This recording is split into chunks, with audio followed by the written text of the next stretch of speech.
നമസ്കാരം. The path is the goal എന്ന discussion സീരീസിൻ്റെ അടുത്ത സെഷനിലേക്ക് വീണ്ടും ഏവർക്കും സ്വാഗതം. നമുക്ക് ആദ്യം മെഡിറ്റേഷൻ ചെയ്യാം. കണ്ണുകൾ അടച്ച് ശാന്തമായിരിക്കൂ. ഭൂമി മാതാവിനോടും സർവചരാചരങ്ങളോടും അന്തരീക്ഷത്തോടും കൃതജ്ഞത രേഖപ്പെടുത്തൂ.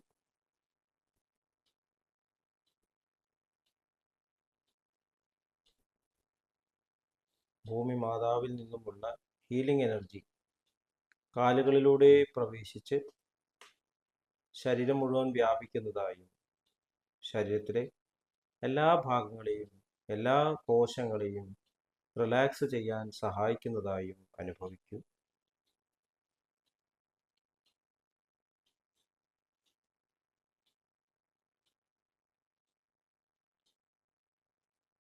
ഇപ്പോൾ ശരീരം പരിപൂർണമായും റിലാക്സ്ഡായി. ഈ റിലാക്സേഷൻ ഹൃദയത്തിൽ അനുഭവിക്കൂ. ശ്വാസം ദീർഘമായി ഉള്ളിലേക്ക് എടുക്കൂ.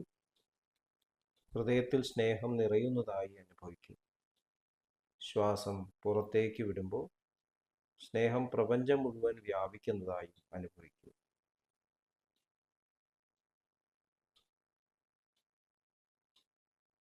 ഹൃദയത്തിൽ കുടികൊള്ളുന്ന സ്നേഹത്തിൻ്റെ സ്രോതസ്സിൽ നിന്നും ഉദ്ഭവിക്കുന്ന ദിവ്യപ്രകാശം മനസ്സിനെ ആകർഷിക്കുന്നതായി അനുഭവിക്കൂ.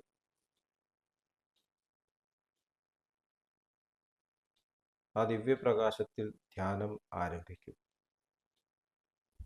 മനസ്സിൽ ചിന്തകൾ വരുന്നുണ്ടെങ്കിൽ മൃദുവായി അവയെ അവഗണിക്കുക. ദിവ്യപ്രകാശത്തിൽ ധ്യാനം തുടരുക. Please start meditation.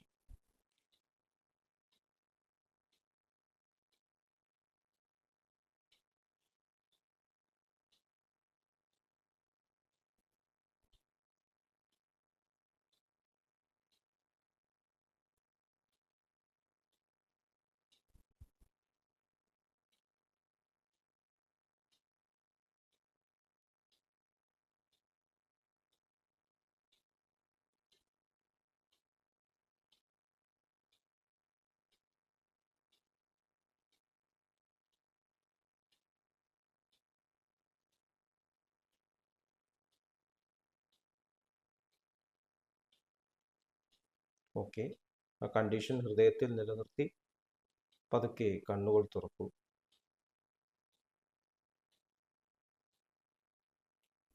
എല്ലാവരെയും ഹാർദമായി സഹജമാർ ഹാർട്ട്ഫുൾനെസ് മെഡിറ്റേഷൻ സിസ്റ്റത്തിലേക്ക് സ്വാഗതം ചെയ്യുന്നു. എങ്ങനെ ഈ സിസ്റ്റത്തിൽ ജോയിൻ ചെയ്യാം എന്നതിൻ്റെ വിശദ വിവരങ്ങൾ ഡിസ്ക്രിപ്ഷൻ ബോക്സിൽ കൊടുത്തിട്ടുണ്ട്. നമ്മൾ ജീവിതം എന്നുള്ള ഈ എഡ്യൂക്കേഷനെ പറ്റി സംസാരിച്ചുകൊണ്ടിരിക്കുകയാണ്. ജീവിതം ഒരു സ്കൂളാണ്. ഇവിടെ നിന്നും നമ്മൾ ഉയർന്ന തലത്തിലേക്ക് വളരണം. നമ്മുടെ ബോധതലത്തിൽ നമ്മൾ ഉയരണം. ഇതാണ് എവല്യൂഷൻ എന്ന് പറയുന്നത്. അപ്പം അത് സംഭവിക്കുന്നത് മനസ്സിൻ്റെ തലത്തിലാണ് എന്ന് നമ്മൾ മനസ്സിലാക്കി. ശരീരം വളരുന്നതല്ല, കൂടുതൽ ശക്തി ഉണ്ടാവുകയല്ല, സാധനങ്ങൾ കൂട്ടി വെക്കുകയല്ല. ഇതൊന്നുമല്ല എവല്യൂഷൻ എന്ന് പറയുന്നത്. എവല്യൂഷൻ എന്ന് പറഞ്ഞാൽ നമ്മൾ നമ്മുടെ ഉള്ളിലുള്ള യഥാർത്ഥ എസെൻസിലേക്ക് ഉയരുക, എസെൻസായി മാറുക എന്നുള്ളതാണ്. അപ്പം നമ്മൾ ഏത് തലത്തിലാണ് നിൽക്കുന്നത് എന്നുള്ളത് മനസ്സിലാക്കാൻ നമ്മുടെ ആഗ്രഹങ്ങളെ പറ്റി ചിന്തിച്ചാൽ നമുക്ക് മനസ്സിലാവും. ജീസസ് ക്രൈസ്റ്റ് വളരെ പ്രസിദ്ധമായിട്ടുള്ളൊരു സ്റ്റേറ്റ്മെന്റ് പറഞ്ഞു, നിങ്ങളുടെ വിശ്വാസം നിങ്ങളെ രക്ഷിക്കട്ടെ. അപ്പം നമ്മുടെ വിശ്വാസം, അടിസ്ഥാനപരമായിട്ടുള്ള വിശ്വാസം എന്താണ് എന്നെങ്ങനെയാണ് മനസ്സിലാവുക? നമ്മൾ ബിലീഫ്, ട്രസ്റ്റ്, ഫെയ്ത്ത്, ഇങ്ങനെ 3 തരത്തിൽ ഇംഗ്ലീഷിൽ വിശ്വാസത്തെ പറ്റി പറയുന്നുണ്ട്. നമ്മൾ നമ്മുടെ ബിലീഫ് എന്താണ്? ചാരിജി മഹാരാജ ഒരു ടോക്കിൽ പറയുന്നുണ്ട്, നമ്മളെ നമ്മുടെ പരമ്പര പലതും പഠിപ്പിക്കുന്നു, നമ്മളത് വിശ്വസിക്കുന്നു. കാരണം കാലാകാലങ്ങളായിട്ട് അത് തന്നെയാണ് ചെയ്തുകൊണ്ടിരിക്കുന്നത്.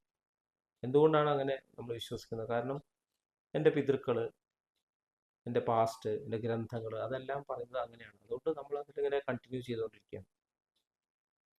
അപ്പോൾ അതിനെ നമ്മൾ കംഫോർട്ട് സോൺ എന്ന് വിളിക്കും. അപ്പം അങ്ങനെ ബിലീവ് ചെയ്യുന്ന ആൾക്കാർ പറയുന്നത് നമ്മൾ കേൾക്കും, നമ്മൾ ഇഷ്ടപ്പെടും. അപ്പം നമ്മുടെ ഒരു കംഫോർട്ട് സോണിൻ്റെ ഒരു വലയുണ്ട്. Friendship circle, relative circle. പലപ്പോഴും ഫ്രണ്ട്സ് സർക്കിൾ റിലേറ്റീവ് സർക്കിളിനേക്കാളും സ്ട്രോങ് ആവും. ഇപ്പം അങ്ങനെയാണ് കാണുന്നത്. അവരെ വിശ്വസിക്കുന്നു. കാരണം അവർ പറയുന്നത് കേട്ടില്ലെങ്കിൽ നമ്മൾ അവരിൽ നിന്ന് അകന്നു പോകും, അവർ നമ്മൾ വിട്ടു പോകുന്നൊരു ഭയം അതിൻ്റെ. അപ്പം അങ്ങനെ ബിലീവ് ചെയ്തുകൊണ്ട് നമ്മൾ പല കാര്യങ്ങളും ചെയ്യുന്നു. അവർ പറയുന്നത് നല്ലതാണ് എന്ന് വിശ്വസിച്ചുകൊണ്ട് നമ്മൾ ചെയ്യുന്നു. അപ്പോൾ നമുക്ക് അത് യഥാർത്ഥത്തിൽ നല്ലതാണോ എന്ന് നമുക്ക് തന്നെ അറിയില്ല. ഇപ്പം അമ്മ തരുന്ന ഭക്ഷണം നമ്മൾ അറിയാതെ കഴിക്കുന്നു, കാരണം അമ്മ നമുക്ക് നല്ലതേ ചെയ്തിട്ടുള്ളൂ. അപ്പം അത് നമ്മൾ ഫ്രണ്ട്സിലേക്കും ട്രാൻസ്പോസ് ചെയ്യാം. അവർ പറയുന്നത് നല്ലതാണ്. അപ്പോൾ അത് നല്ലൊരു കാര്യമാണെങ്കിൽ തീർച്ചയായിട്ടും അത് ബെനിഫിറ്റ് ചെയ്യും. ഇപ്പോൾ ചാർജി മഹാരാജ് ഹാർട്ട്ഫുൾനെസ്സിൽ വരുന്ന ഒരു ഉദാഹരണമാണ് പറഞ്ഞത്. എന്തിനാണ് നിങ്ങൾ ഇവിടെ വന്നത്? അപ്പോൾ എൻ്റെ ഫ്രണ്ട് പറഞ്ഞതാണ്, അല്ല എന്നെ അറിയുന്ന ആൾ പറഞ്ഞു. എന്തുകൊണ്ടാണ് നിങ്ങൾ വന്നത്? കാരണം ഞാൻ അവനെ ബിലീവ് ചെയ്യുന്നു, വിശ്വസിക്കുന്നു. ഇനി നിങ്ങൾ വരുമോ? വരും, തീർച്ചയായിട്ടും വരും. എന്താണ് കാരണം? എനിക്കിവിടെ നല്ല അനുഭവങ്ങൾ ഉണ്ടായി. അപ്പോൾ നമ്മൾ നമ്മുടെ അനുഭവങ്ങളെ വിശ്വസിക്കാൻ തുടങ്ങുന്നു, ട്രസ്റ്റ് ചെയ്യാൻ തുടങ്ങും. അതിനാണ് ട്രസ്റ്റ് എന്ന് പറയുന്നത്. നമ്മൾ ബാഹ്യമായിട്ടുള്ള വിശ്വാസം നിന്നും ആന്തരികമായിട്ടുള്ള വിശ്വാസം, നമ്മുടെ ഉള്ളിൽ ഉയർച്ച സംഭവിക്കുന്നുണ്ട്, നമ്മുടെ ഉള്ളിൽ മാറ്റങ്ങൾ വരുന്നുണ്ട് എന്ന് തിരിച്ചറിഞ്ഞുകൊണ്ടാണ് നമ്മൾ രണ്ടാമത് പിന്നെയും വരുന്നത്. എല്ലാ കാര്യത്തിലും അങ്ങനെ തന്നെയാണ്. ഇപ്പോൾ സ്കൂള് പോകണം, നല്ലതാണ് എന്ന് പറയുമ്പോൾ നമ്മൾ ആദ്യം എതിർക്കുന്നു, പിന്നെ നമ്മൾ പോകാൻ തുടങ്ങും. കുറച്ച് കുറച്ച് നമുക്ക് അതിൽ ബെനിഫിറ്റ് മനസ്സിലാകുമ്പോൾ സ്വയം നമുക്ക് ഉള്ളിലൊരു ട്രസ്റ്റ് ഡെവലപ്പ് ചെയ്യും. ഫെയ്ത്ത് എന്ന് പറയുന്നത് ട്രസ്റ്റിൻ്റെ അപ്പുറമാണ്. ആധ്യാത്മികതയിൽ വിശ്വാസം എന്നുള്ളൊരു സ്റ്റേജ് ഉണ്ട്. ഇവിടെ ഷഡ്സമ്പത്തികളിൽ ശ്രദ്ധ എന്നുള്ളൊരു പദമുണ്ട്. അത് നമ്മൾ പറയുന്ന ഈ വിശ്വാസം അല്ല, നമ്മൾ സാധാരണ മനസ്സിലാക്കുന്ന ബിലീഫ് അല്ല, അത് ഫെയ്ത്ത് ആണ്. നിങ്ങളുടെ വിശ്വാസം രക്ഷിക്കട്ടെ എന്ന് ജീസസ് ക്രൈസ്റ്റ് പറഞ്ഞതിൻ്റെ അർത്ഥം എന്താണ്? നമ്മൾ എന്താണ് ആഗ്രഹിക്കുന്നത്? നമ്മളിപ്പോൾ ഭക്ഷണം വേണം എന്ന് ആഗ്രഹിക്കുന്നുണ്ട്. അപ്പം അതിൻ്റെ അർത്ഥം എന്താണ്? ഞാൻ യഥാർത്ഥത്തിൽ ഹംഗ്രിയാണ്. എൻ്റെ ഉള്ളിൽ അടിസ്ഥാനപരമായിട്ടുള്ള വിശ്വാസം ഞാൻ ഹംഗ്രിയാണ് എന്നുള്ളത്. അപ്പം നമ്മൾ ഉള്ളിലേക്ക് നോക്കണം, എന്തുകൊണ്ടാണ് ഞാൻ ഭക്ഷണം കഴിക്കണമെന്ന് ആഗ്രഹിക്കുന്നത്. അതുപോലെ കൂടുതൽ ധനം വേണം എന്ന് നമ്മൾ ആഗ്രഹിക്കുന്നു. ഈശ്വര, എനിക്ക് കൂടുതൽ വെൽത്ത് ഉണ്ടാവട്ടെ എന്ന് പ്രാർത്ഥിക്കുമ്പോൾ എന്താണ് അടിസ്ഥാനപരമായിട്ട് വിശ്വാസം? എനിക്ക് ധനമില്ല എന്നുള്ളതാണ് എൻ്റെ അടിസ്ഥാനപരമായിട്ട് വിശ്വാസം. അപ്പം അങ്ങനെ വിശ്വസിക്കുന്ന ഒരാൾക്ക് ധനം ഉണ്ടാവില്ല എന്നാണ് മനസ്സിലാക്കേണ്ടത്. അങ്ങനെ ഫൗണ്ടേഷണൽ അടിത്തറയിലുള്ള മനോഭാവം അതാണ്, ഞാൻ നിർധനനാണ്. ഇപ്പോൾ ക്വാണ്ടം ഫിസിക്സ് പ്രകാരം നമ്മൾ വിശ്വസിക്കുന്നത് നമ്മൾ അട്രാക്ട് ചെയ്യുന്നതാണ്. അപ്പോൾ കൂടുതൽ കൂടുതൽ നമ്മൾ നിർധനരായിക്കൊണ്ടിരിക്കും. പുറമേ ധനം ഉണ്ടാവുന്നുണ്ടാവും, പക്ഷേ നമ്മൾ നിർധനരാണ്. എത്രയോ പണക്കാർ യഥാർത്ഥത്തിൽ നിർധനരാണ്. കാരണം അവർ എപ്പോൾ ചോദിച്ചാൽ അവരുടെ പൈസ ഉണ്ടാവില്ല, കുറച്ച് കുറവാണ്, ഇപ്പോൾ ഇത്തിരി നഷ്ടത്തിലാണ് എന്നേ പറയും. അതാണ് നിർധനത എന്ന് പറയുന്നത്. അപ്പോൾ നമ്മൾ അടിസ്ഥാനപരമായിട്ട് വിശ്വാസം മനസ്സിലാക്കണമെന്നുണ്ടെങ്കിൽ കുറച്ച് നമ്മൾ ഇൻട്രോസ്പെക്ട് ചെയ്യേണ്ട ആവശ്യം. അപ്പോൾ നമ്മൾ ഈശ്വരനിൽ വിശ്വസിക്കുന്നു എന്ന് പറയുകയാണ്. അപ്പോൾ ദാജി പല ടോക്സിലും പറഞ്ഞിട്ടുണ്ട്, എന്തുകൊണ്ടാണ് നിങ്ങൾ വിശ്വസിക്കുന്നത്? നിങ്ങളെ പേരൻസ് പറഞ്ഞുകൊണ്ടാണ്, നിങ്ങളെ മതം പറയുന്നത് കൊണ്ടാണ്? നിങ്ങൾക്ക് അനുഭവം ഉണ്ടായിട്ടുണ്ടോ? ഡിവൈനായിട്ടുള്ള അനുഭവം ഉണ്ടായിട്ടുണ്ടോ? നമ്മൾ ആരെങ്കിലും പറഞ്ഞിട്ട് വിശ്വസിക്കുകയാണെങ്കിൽ അതിനെ നമ്മൾ അന്ധവിശ്വാസം എന്ന് പറയാം. ഞാൻ അറിഞ്ഞിട്ടില്ല, ഞാൻ അനുഭവിച്ചിട്ടില്ല. അപ്പോൾ അത് ഏത് കാലം വേണമെങ്കിൽ അത് ഇല്ലാതെയാവും. ഈശ്വര വിശ്വാസികളായിട്ടുള്ള പലരും നിരീശ്വരവാദിയായി മാറി, അവർ പൂജിക്കുന്ന ദേവനെ വിശ്വസിക്കാതെ മാറുന്ന കഥകളുണ്ട്. നിർമാല്യം എന്നുള്ളൊരു സിനിമയുണ്ട്. പണ്ട് പഴയ മലയാളം സിനിമയാണ്, എം ടി വാസുദേവൻ സംവിധാനം ചെയ്തത്. അപ്പോൾ അമ്പലത്തിൽ ഉപാസിച്ചിരുന്ന ഒരു വെളിച്ചപ്പാട് എങ്ങനെയാണ് അവസാനം വിശ്വാസം തകർന്നു പോകുന്നത്. കാരണം ജീവിതത്തിലെ അനുഭവങ്ങൾ അദ്ദേഹം പുറത്താണ് കാണുന്നത്. അപ്പം എങ്ങനെയാണ് ഇങ്ങനെ ഒരു ഈശ്വരൻ ഉണ്ടെങ്കിൽ ഞാൻ ഇങ്ങനെ അനുഭവിക്കുന്നത്? അപ്പോൾ നമ്മൾ ചിന്തിക്കേണ്ട കാര്യം. അപ്പോൾ നമ്മൾ പുറമേ നിന്നുള്ള ഈ ബിലീഫിൽ നിന്നും ഉള്ളിൽ നമ്മൾ അനുഭവത്തിലേക്ക് തിരിയേണ്ട ആവശ്യമുണ്ട്. അതാണ് ആദ്യത്തെ ഘട്ടം. നമുക്കത് നല്ലതാണ് എന്ന് മനസ്സിലാക്കണം. അതെങ്ങനെയാണ് മനസ്സിലാവുക? നമ്മൾ മെഡിറ്റേറ്റ് ചെയ്യുക, നമ്മുടെ ജീവിതത്തിൻ്റെ അടിസ്ഥാനപരമായിട്ടുള്ള ആ എസെൻസിലേക്ക് നമ്മൾ തിരിയുക, കണക്ട് ചെയ്യുക. അപ്പോഴേ നമുക്ക് അനുഭവം ഉണ്ടാവും. അപ്പോൾ നമ്മുടെ ഉള്ളിൽ ആ അനുഭവം ഉണ്ടായിക്കഴിഞ്ഞാൽ പിന്നെ നമുക്ക് വിശ്വാസത്തിൻ്റെ ഈ തരത്തിൽ ബാഹ്യമായിട്ടുള്ള വിശ്വാസത്തിൻ്റെ ആവശ്യമില്ല. ഐസ്ക്രീം സ്വാദുള്ളതാണെന്ന് ഞാൻ വിശ്വസിക്കുന്നു എന്ന് പറയുന്നത് എന്താ അർത്ഥം? ഐസ്ക്രീം കഴിച്ചു കഴിഞ്ഞാൽ വിശ്വാസമില്ല, ഐസ്ക്രീം സ്വാദുള്ളതാണെന്ന് എനിക്ക് മനസ്സിലായി.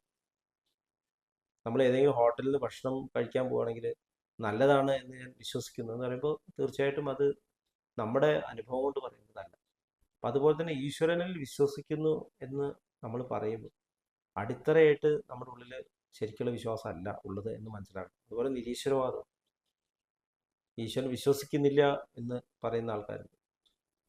പുറമേ നിന്നുള്ള എല്ലാ സിമ്പിൾസും എടുത്തു കളയുന്നു, എന്നിട്ട് ഈശ്വര വിശ്വാസികളെ എതിർക്കുന്നു,